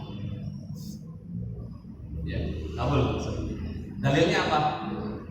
Fa innal malaikata yu'minuna ala ma taqulun. Karena sesungguhnya malaikat mengaminkan semua yang kamu katakan. Jadi bukan 3 jatahnya, 21.000. Di sini 21. Nah, ini 21.000 kata. Coba sekarang pertanyaannya, dari 21.000 kata itu yang katanya positif berapa persen? Kabul semua sudah. Ada orang datang sama saya, Pak, nah hidup saya hancur. Apa kata malaikat? Amin. Nah itu yu'minuna ala hadis riwayat Bukhari Muslim dalam kitab Riyadhus Shalihin. Sahih hadisnya. Ya. Kata malaikat amin. Pak, nah hidup saya hancur. Kalau saya nggak mau ngomong gitu. Kalau saya maunya hidupnya, wow keren. Kok keren sih Pak Nas? Ya coba cerita ada apa? Saya banyak utang Pak Nas. Wow dahsyat. Loh kok dahsyat sih Pak Nas? Ya coba cerita. Emang berapa? 200 juta Pak Nas. Ini besok orangnya datang Pak Nas sama polisi Pak Nas. Saya mau dipenjara Pak Nas. Tolong saya Pak Nas. Nah ada 4 kata yang dia ucapkan berulang-ulang. Apa? Hancur, utang, polisi, penjara. Namanya orang gelisah tuh hancur, utang, polisi, penjara, hancur, utang, polisi, penjara. Sampai jadi nyanyian tuh hancur, utang, polisi, penjara, hancur, utang, polisi, penjara, hancur, utang, polisi, penjara, hancur, utang, polisi, penjara. Saya bilang, akhirnya saya sampaikan lah ilmu ini, hati-hati. Apa yang kamu omongin itu nanti jadi. Saya bilang gitu, ya. Kamu gimana bisa jadi makhluk ajaib? Kalau kamu cuma ngomongnya itu, coba ganti lunas. Belum Pak Nas, pura-puranya lunas, ya. Apa bisa Pak Nas hanya dengan pura-pura? Kan doa, lunas ya Allah, lunas ya Allah, lunas ya Allah, ya. Pak Nas itu 200 juta itu kan masih ada Pak Nas, itu kan utang saya, itu bukan utang, itu amanah. Sama aja Pak Nas, beda. Coba ngomong utang, agak bersedih gitu ngomong. Coba sekarang ngomong amanah. Beda, betul nggak? Sama barangnya, tapi beda rasanya. Perasaan bisa kita ciptakan, ya kan? Halo? Jadi saya cuma minta sama dia zikirnya tuh lunas sama na, lunas sama na, lunas sama na, lunas, lunas sama na, lunas sama na, lunas. Saya minta dia sholat taubat, ya kan? Saya minta dia sholat taubat, ngaku salah. Jangan ngerasa benar kalau besok dia datang sama kata-katanya diubah. 3 cara. Lunas sama na, lunas sama na. Dia sholat taubat, dia tahajud, lunas ya Allah, lunas sama na, ya Allah, lunas sama na, ya Allah, lunas sama na, lunas sama na. Besok paginya dia datang ke saya, panas, alhamdulillah. Gimana udah lunas? Bener. Loh kenapa RT gembira? Orangnya nggak jadi bawa polisi Pak Nas. Alhamdulillah itu dia. Kamu langsung ajaib. Loh, langsung ajaib Pak Nas? Iya. Kemarin kan kamu panggil polisi, datanglah. Ya kan? Penjara, datanglah. Kamu jadi gelisah. Setelah itu kamu cuma panggil lunas, datanglah, amanah, datanglah. Iya juga ya Pak Nas. Terus gimana dia ngomong apa? Dia ngomong ngasih waktu Pak Nas. Baiknya dikasih uang lagi. Enggak Pak Nas, dia cuma ngasih waktu. Ingat, time is money. Waktu adalah iya juga ya kata dia. Tuh kan, berarti kamu langsung jadi ajaib tuh. Hanya dengan mengamalkan 1 malam langsung ajaib besoknya. Makanya saya yakin besok Bapak Ibu ajaib semua. Amin. Setelah itu Bapak Ibu, ya saya bilang, udah kita terusin. Lunas sama na, lunas sama na, lunas sama na, ya. Bilang saya yang salah, ampun saya siap belajar. Kemudian sering-sering sholat taubat. Tokonya rame Masya Allah. Tokonya rame, Pak, konsumennya banyak, kata, wakeh, ya. Terus kemudian konsumennya, ya apa, karyawannya jujur, ada orang-orang yang minjemin barang konsinyasi. Subhanallah. Nanti Bapak Ibu bisa lihat itu testimoninya di YouTube saya itu. Ada kemarin 15 miliar. Ya, 15 miliar itu lunas dalam 2 tahun. Coba nanti dilihat di YouTube saya. Nanti ya cari di YouTube Nasrullah Magnet Rezeki. Silakan ditonton, like, share, and subscribe. Ya. Ada 340 ribuan lah itu ya subscribernya ya. Nah jadi Bapak Ibu, mulai dari sekarang Kalau mau benar-benar dapat keajaiban, jangan berkata-kata kecuali yang baik saja. Setuju? Itu hadis Nabi. La tad'u ala anfusikum illa bi khairin. Jangan berkata-kata kecuali yang baik. Fa innal malaikata yu'minuna ala ma taqulun. Karena sesungguhnya malaikat mengaminkan semua yang kamu katakan. Jadi akhirnya kita udah gak berani lagi. Saya udah gak berani ngomong susah. Duh susah ya. Jangan. Nanti malaikat amin. Ya. Yang saya sebut itu bukan susah, saya ganti dengan tidak mudah. Aduh gak mudah ya. Gak mudah ya. Nah, itu harus disiplin. Makanya judul saya disiplin kata. Ya, disiplin. Siap? Bisa Bapak Ibu? Siap. Ya. Aduh uang. Biasanya kan gitu ya. Wangel itu. Jangan ngomong itu. Aduh tidak mudah. Ubah menjadi tidak mudah. Maka tidaknya dicoret sama malaikat. Yang naik cuma mudah. Coba sekarang ya. Jangan ya. Jangan bayangkan seekor gajah. Jangan bayangkan seekor gajah. Jangan bayangkan belalainya yang panjang. Jangan bayangkan. Jangan bayangkan gajah pakai celana warna merah. Kebayang? Itu dia. Jangannya dicoret sama malaikat. Anda bayang. Jadi gimana dong kita? Ya, aduh susah. Penelitian membuktikan orang menyebut kata susah itu 30 sampai 50 kali sehari. Akhirnya hidupnya jadi seperti itu. Maka kita bilang tidak. Kalau berat jadi tidak ringan. Kalau lupa jadi tidak ringan. Kalau miskin diganti belum kaya. Iya. Kalau macet diganti tidak lancar atau penuh. Ada nggak jalanan macet di Bojonegoro? Adanya jalanan penuh. Saya kalau ditanya istri saya, Bang, gimana jalanan di Jakarta? Penuh. Utang diganti aman. Sekarang saya mau tanya di sini, ada nggak yang punya utang di sini? Enggak, saya jujur nanya. Siapa yang punya utang di sini? Ada yang punya utang? Coba jujur. Ada yang punya utang? Hati-hati, kata malaikat amin. Nah, kan belajar ini kan. Oh, ternyata nggak boleh loh. Siapa yang punya utang? Enggak ada. Ya, amanah ada. Gitu ya? Siap ya? Jadi siapa yang punya utang di sini? Nggak ada yang punya utang? Nggak ada yang punya utang? Inilah ceramah paling cepat melunasi utang orang. Belum 1 jam ya, udah 1 jam lebih ya. 1 jam lunas semua. Enak sudah. Betul nggak? Iya iyalah, kalau amanah itu karena dosa-dosa kita di masa lampau. Utang itu terjadi karena apa? Amanah itu terjadi karena apa? Pengen panen sebelum waktunya. Itu mental itu. Mangga masih asam dimakan, rasanya ya enggak? Itu aja udah. Nol.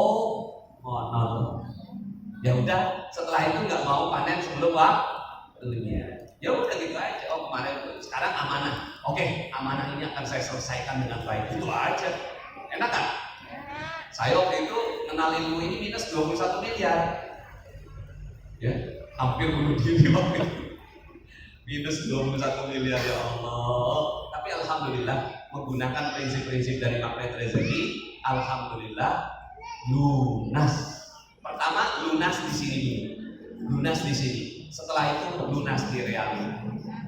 Setuju? Pokoknya di sini udah lunas. Lunas? Ada nggak orang miskin di sini? Tidak ada. Pasti ada lah. Tidak ada. Adanya orang yang belum kaya. Betul nggak? Tapi kalau di Jawa Timur pasti ada 1-2 orang lah ya, orang miskinnya. Enggak, di Surabaya tuh loh. Jawa Timur. Masuk 33 juta orang nggak ada yang miskin satupun. Pasti ada satu lah. Itu yang minta-minta itu kan orang miskin. Ini Bapak Ibu hebat. Bapak Ibu sudah anti sama media sosial, sama berita-berita yang nggak bagus. Ya enggak? Akhirnya Bapak Ibu sekarang cuma di kepalanya cuma yang bagus-bagus saja. Kalau orang yang di kepalanya sudah bagus-bagus saja, artinya udah masuk surga. Ada dalilnya dalam Al-Quran surat Al-Waqiah.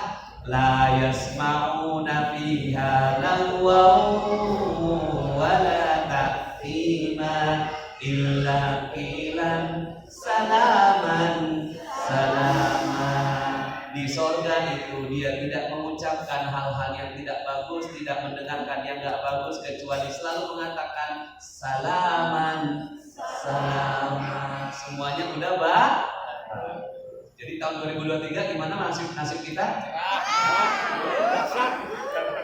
Oke, alhamdulillah Bapak Ibu, mudah-mudahan ilmu magnet rezeki ini bisa dipelajari. Total ilmu magnet rezeki itu ada 101 jurus. Yang tadi kita pelajari 3 jurus. Jadi silakan nanti Bapak Ibu pelajari 98 jurus lagi. Ada di Telegram gratis ya. Silakan nanti di Telegram, di channel Telegram cari aja audio magnet rezeki ya. Kalaupun seandainya Bapak Ibu menemukan buku magnet rezeki di toko buku itu seluruh royaltinya 100% untuk sedekah ya.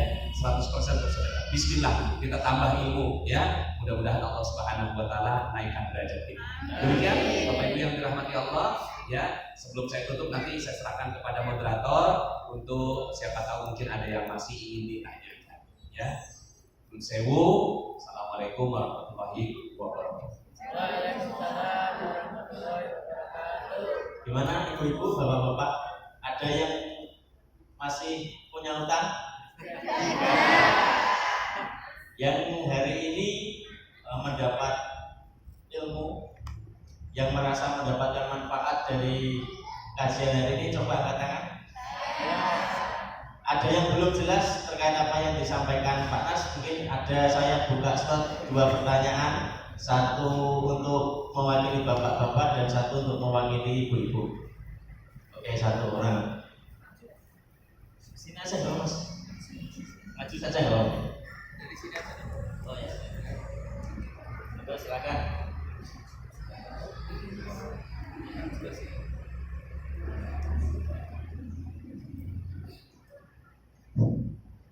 Assalamualaikum warahmatullahi wabarakatuh. Waalaikumsalam.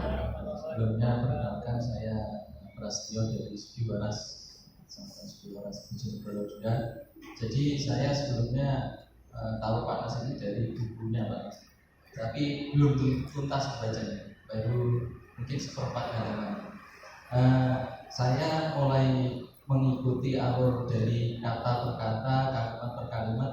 Saya memahami betul bahwa ada sesuatu di balik buku ini yang luar biasa tentang keajaiban dan sebagainya. Nah, ada hal yang masih menjadi saya yang belum mengerti. Mungkin karena saya belum tuntas membacanya atau saya yang setelah mencari-cari pun di internet juga saya belum menemukan jawabannya. Itu istilah gardu tala. Nah, mungkin di kesempatan ini mohon Pak Nas untuk menjelaskan karena saya pun meyakini bahwa hari ini saya bertemu Pak Nas ini bukan kebetulan. Karena kemarin saya gagal bertemu karena Gagal. saya belum berhasil. Saya belum berhasil ketemu dengan Pak Nas dan hari ini ketemu, insya Allah ini menjadi jawaban dari apa yang kami tanyakan gitu. Dan mungkin Pak Nas ini kayaknya kemarin minggu juga Sabtu kemarin juga berada di sidang isi seminar. Saya juga belum berkesempatan, hari ini alhamdulillah saya berkesempatan. Dan monggo Pak Nas nanti kalau mampir ke Sugi Waras. Besok jadwal saya ke Sugi Waras. Monggo mampir nanti kami ada tempat wisata di sana. Oh, siap. Ada kuliner sate jamur ini. Bisa coba Pak Nas. Monggo. Demikian, terima kasih. Assalamualaikum warahmatullahi wabarakatuh. Waalaikumsalam. Asal dijawab. Baik. Ya itu gardu tala itu salah satu jurus di magnet rezeki. Jadi ada 101 jurus. Jadi ada bahagia tanpa syarat, ada MFF, rilis forget and forgive, ada spiritual meter, ada garis kebenaran, ada paradox of candy, ada terumbu karang, mantra komunikasi, kemudian kembaran 7 langit, bahagia. Banyak ya? Banyak ya. Nanti silakan pelan-pelan nanti kita pelajari bareng-bareng. Cuma ada 10 jurus yang utama. Nah, gardu tala itu kalau bahasa Inggrisnya itu Quranic vibration atau vibrasi Al-Quran. Jadi bagaimana supaya yang masuk dalam diri kita itu adalah Al-Quran yang tervibrasi. Jadi bukan vibrasi kegalauan, kecemasan, kekhawatiran, ketakutan. Ya, daripada kita takut, cemas, gelisah, mendingan Al-Quran yang tervibrasi dalam diri kita. Makanya sebutnya garpu tala. Jadi ada dua garpu ya, yang digetarkan satu deng, kemudian dia merambah menggetarkan yang satunya. Nah, Al-Quran itu adalah energi, dan energinya ya masih Allah Subhanahu wa taala jadikan dia sebagai mukjizat. Makanya mukjizat terbesar sepanjang zaman ya Al-Quran. Alhamdulillahnya berbedanya dengan mukjizatnya para nabi yang lain itu udah nggak ada. Mukjizat nabi yang lain itu udah nggak bisa ditemukan lagi. Tapi mukjizatnya Nabi kita Muhammad Sallallahu Alaihi Wasallam masih ada, namanya Al-Quran.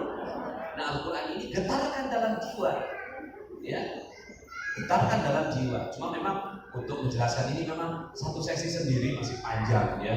Tapi intinya adalah bagaimana kita menggetarkan hati. Misalnya debt collector datang, daripada cemas bisa mikirin debt collectornya, ya coba buka Quran ya Allah. Ini ada debt collector depanku ya Allah, titipkan kepadaku satu ayat yang bisa aku zikirkan sekarang. Pas dibuka dapat zikirnya, dizikirkan. Nah itu terganti, galaunya itu terganti dengan Al-Quran. Nah cuma memang ini cara seperti ini mungkin ya perlu dijelaskan, ya perlu dijelaskan pelan-pelan. Nah saya mungkin ada satu sesi lagi nanti khusus kita jelaskan tentang apa namanya garpu tala ya. Jadi seperti itu. Tapi kira-kira jawaban sederhananya adalah getarkan hatimu dengan Quran, ya, supaya yang memang ada dalam tubuh itu betul-betul adalah getarannya Al-Quran, bukan getaran yang demikian. Oke, selanjutnya untuk ibu-ibu, monggo.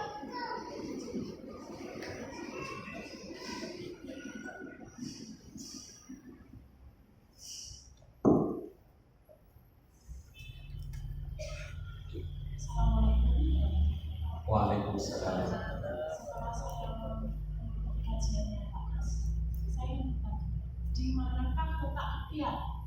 Di mana letak ikhtiar? Di mana letak ikhtiar? Ya letaknya di gas itu. Gas sama rem. Ikhtiar itu apa? Selama ini kita ikhtiarnya terlalu keras. Padahal si dosanya masih kepasang. Lepaskan itu rem tangan, ikhtiarnya nanti ala kadarnya. Karena tidak ada hubungan antara ikhtiar sama rezeki, tidak ada. Artinya kita cuma ngegas dikit. Ada loh orang yang kerjanya 2 jam, tapi melebihi orang yang kerjanya 10 jam gajinya. Ya enggak? Ya berarti kan nggak ada hubungan antara ikhtiar. Kan? Ada orang yang profesor, dia pendidikan, skillnya banyak, tapi ada orang yang cuma lulusan SD, gajinya lebih banyak daripada profesor. Jadi nggak ada hubungan sebenarnya. Cuma ya udah, kita sekarang ikhtiar. Ikhtiar itu adalah amal soleh. Allah senang. Ikhtiar itu adalah upaya Allah menggugurkan dosa hambanya. Dalam sebuah hadis disebutkan ada dosa yang tidak bisa Allah hapuskan dengan taubat, dengan sholat, dengan sedekah, dengan puasa, nggak bisa hilang. Kecuali hilang dengan berpeluh-peluh, berkeringat dalam mencari nafkah. Berarti kan ikhtiar adalah upaya untuk menghapuskan dosa. Jadi bukan sebab untuk dapatkan rezeki itu sendiri, karena rezeki itu ya sebenarnya sejatinya dari Allah Subhanahu wa taala. Dan percayanya, kalau saya sih percayanya ya, ini setiap orang ini minimal ya 300 juta per bulan, itu saya percaya. Saya nggak tahu kalau Bapak Ibu ya. Oh, negara sehebat ini loh. Negara sehebat Indonesia. Ya, sekarang ini di Inggris mereka itu nggak bisa makan. Kenapa? Karena uangnya dipakai untuk beli AC panas. Karena mereka udaranya itu udara yang minus 10 derajat, minus 1 derajat, minus 2 derajat ya. Mereka harus hidup. Gimana cara hidupnya? Beli gas. Gasnya sekarang harganya 3-4 kali lipat harganya. Akhirnya mereka lebih baik makannya ya dikurangi. Nah Indonesia nggak perlu pakai itu. Suhunya enak, suhu begini tapi enak hidup. Ya kan? Matahari sepanjang waktu. Ya kemudian daun sepanjang waktu. Makanya kalau saya yakin, kalau bukan karena dosa kita, ya yang menghalangi dari 300 juta per bulan itu? Ya, saya yakin tiap bulan. Saya nggak tahu kalau saya yakin sekali. Waduh, rezeki kata-kata banyak sekali. Oke, ya, cuma dosa yang menghalangi. Nah, dosanya lepaskan, ikhtiarnya ya berpeluh-peluh nggak apa-apa, berkeringat sedikit, ya kan, supaya mungkin kolesterolnya jadi hilang kan, ya, diabetesnya jadi hilang. Tapi nggak ada hubungan antara ikhtiar dengan Allah mengasih rezeki. Yang ada hubungannya pada dosa, karena dalam Al-Quran disebutkan, gitu ya. Wallahu a'lam. Terima kasih Pak Nas. Mungkin sudah cukup pertemuan hari ini. Semoga ada lagi pertemuan-pertemuan selanjutnya, khususnya untuk membahas tadi ya yang dari utara tadi, Mas, yang dari Situ Baras tadi. Siap. Ada yang merasa dapat ilmu hari ini? Masih ada satu lagi tuh katanya, Satu lagi. Oke. Spesial. Iya, siap. Terima kasih. Assalamualaikum warahmatullahi wabarakatuh. Waalaikumsalam. Terima kasih Pak wasilahnya. Ilmu magnet rezeki, saya mengenal magnet rezeki itu di akhir 2018. Alhamdulillah di akhir 2019 baru bisa beli bukunya. Kemudian saya praktekkan untuk Harputala. Di awal itu saya menemukan surat Al-Kahfi, Al-Kahfi ayat 58. Setelah saya baca, saya malah nangis, ya saya punya dosa banyak gitu ya. Alhamdulillah pas itu saya bingungnya gimana cara menzikirkan. Saya kan kebetulan ikut di grup Facebooknya Korwil Malang. Kata Pak Ustaznya menzikirkan ya, maksudnya menzikirkannya tuh kayak apa gitu? Apakah setiap hari, setiap ingat atau setiap jam? Itu yang saya nggak bisa praktekkan, belum paham gitu. Terima kasih. Berkali-kali saya lupa, kemudian ketemu di surat Ibrahim. Bukan lupa, tidak ingat. Oh, tidak ingat ya, Pak. Tidak ingat. Kemudian putaran kedua ketemu lagi di surat 14 ayat 41. Itu juga tentang dosa terhadap orang tua. Kebetulan alhamdulillah saya sendirian gitu loh, maksudnya bapak ibu sudah nggak ada, suami nggak ada, anak nggak ada gitu. Jadi kadang-kadang bagaimana cara mempraktekkan atau memikirkan itu. Terima kasih. Assalamualaikum warahmatullahi wabarakatuh. Waalaikumsalam. Jadi panjang ya. Tapi ayatnya bagus. Warabbukal ghafurur rahman. Betul ya? Law yu'akhiduhum bima kasabu la'ajjala lahumul 'adzab bal lahum maw'idun lan yajidu min dunihi maw'ila. Ya, disayangi itu ayat. Dicintai itu ayat. Warabbukal ghafurur rahmah. Ya Allah, Allah Maha Pengampun, Allah Maha Pengampun. Warabbukal ghafurur rahmah. Itu jadi hiburan. Jadi kata-kata yang membuat, kan gini ya, kadang-kadang kita pengen pergi ke kiai, saya minta zikirnya, ya kan? Minta zikirnya. Dan itu kiai sangat kita cintai, kemudian dikasih zikir, sampai mati nggak selalu diingat itu, betul kan? Ya.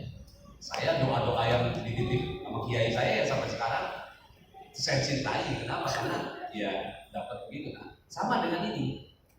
Ya, ibu langsung berinteraksi dengan Al-Quran dan minta betul-betul sama Allah Subhanahu Wa Taala, dapat ayat cintai, baca dalam sholat. Kan selama ini kan kuliah kulhu, ya kan? Kuliah kulhu. Nah sekarang enggak. Dalam sholat sunnah, warabbukal ghafurur rahman, law yu'akhiruhum bima kasabu la'ajjala lahumul 'adzab. Itu nangis bersendiri. Soalnya ruku rakaat kedua kulhu enggak. Ya, jadi intinya sih kita mencintai Al-Quran supaya akhirnya bahasa kita yang keluar itu bahasa Al-Quran. Zaman dulu Al-Quran itu bahasa, bukan bahasa Arab, bahasanya Al-Quran. Di mana pasal? Ihdinas siratal mustaqim gitu. Bukan lurus gitu, enggak. Ihdinas misalnya ya. Ada anak-anak lari, anak hafiz Quran tuh kalau lari-lari gitu berantem sama temannya. Najini min Fir'aun, najini minal qaumi zalimin gitu. Selamatkan aku dari Fir'aun, selamatkan aku dari orang yang zalim gitu. Jadi artinya tuh yang keluar itu adalah ayat Al-Quran. Kita kepengen Al-Quran tuh kayak begitu. Jadi itu kita maksud dengan getaran Quran. Pelan-pelan mulai dari persoalan. habis itu cinta, habis itu hidup dengan Al-Quran, habis itu surga. Nah, cara menzikirkannya bagaimana? Terserah ibu. Misalnya, oh saya suka sekali dengan ayat ini, saya baca habis sholat 3 kali. Boleh kayak gitu habis sholat. Dalam sholat, di dalam sujud, itu boleh ayat Al-Quran dibaca dalam sujud. Boleh. Ya. Seperti itu ya. Dan berapa banyaknya dikembalikan ke hati. Ya. Ada yang ayatnya pendek, bacanya panjang. Apa baca berkali-kali. Ayatnya panjang, bacanya cuma 3 kali. Kayak gitu itu hati yang nantinya tanyakan ke hati. Cuma memang ini ada pelatihannya, artinya memang perlu waktu. Ya. Ini 5 sesi sendiri sebenarnya, 10 jam ngejelasin gabung itu. Ya, sekaligus dengan workshopnya. Demikian, mudah-mudahan bisa ketemu lagi, ya. Mudah-mudahan bisa ketemu. Sama paling titip, ya. Coba sampaikan ilmu Mahdan Rezeki ini ke orang-orang yang paling terdekat, kepada anak, ya kan, kepada suami, kepada ini. Coba deh lihat di YouTube gitu. Ini coba kamu pelajari di YouTube, siapa tahu dapat hikmah. Karena makin kita sebarkan ilmu Mahdan Rezeki, makin keajaiban itu akan datang pada kita. Ya, demikian. Wallahu a'lam. Oke, langsung saja doa Ustadz Nasrullah. Sekalian langsung selesai. Dari kami, mohon maaf. Assalamualaikum warahmatullahi wabarakatuh. Kita baca Al-Fatihah, semoga semua ilmu yang kita terima ya pada kali ini Allah Subhanahu wa taala berikan berkahnya untuk kita semua, masuk dalam sanubari dan mudah dipraktekkan. Kita kirimkan Al-Fatihah ini juga kepada kedua orang tua kita, bapak ibu kita, orang tua kita, juga pada anak-anak kita, istri kita, suami kita, dan juga pada kakak adik, paman bibi, kakek nenek semuanya, tetangga. Semoga Allah Subhanahu wa taala berikan berkahnya dengan ilmu yang kita terima hari ini. Ala hadhihi wa ala kulli niyatin shalihah. Al-Fatihah. A'udzu billahi minasy syaithanir rajim. Bismillahirrahmanirrahim. Alhamdulillahi rabbil alamin. Arrahmanir rahim. Maliki yaumiddin. Iyyaka na'budu wa iyyaka nasta'in. Ihdinas siratal mustaqim. Siratal ladzina an'amta 'alaihim ghairil maghdubi 'alaihim waladdallin. Amin. A'udzu billahi minasy syaithanir rajim. Bismillahirrahmanirrahim. Alhamdulillahi rabbil alamin.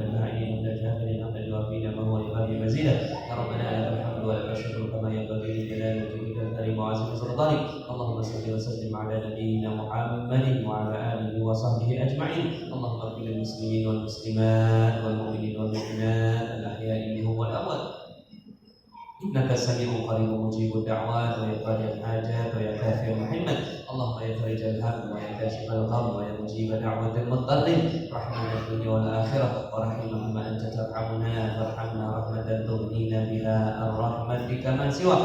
ربنا اغفر لنا ذنوبنا ولوالدينا وارحمهم كما ربونا صغارا. ربنا هب لنا من أزواجنا وذرياتنا قرة أعين واجعلنا للمتقين إماما. ربنا اجعلنا مقيم الصلاة ذريتنا ربنا وتقبل الدعاء. اللهم ربنا أنزل علينا مائدة من السماء تكون لنا عيدا لأولنا وآخرنا وآية منك وارزقنا وأنت خير الرازقين. وارزقنا وأنت خير الرازقين. ربنا آتنا في الدنيا حسنة وفي الآخرة حسنة وقنا عذاب النار. وصل اللهم على نبينا محمد وعلى آله وصحبه أجمعين. سبحان ربك رب العزة عما يصفون وسلام على المرسلين والحمد لله رب العالمين.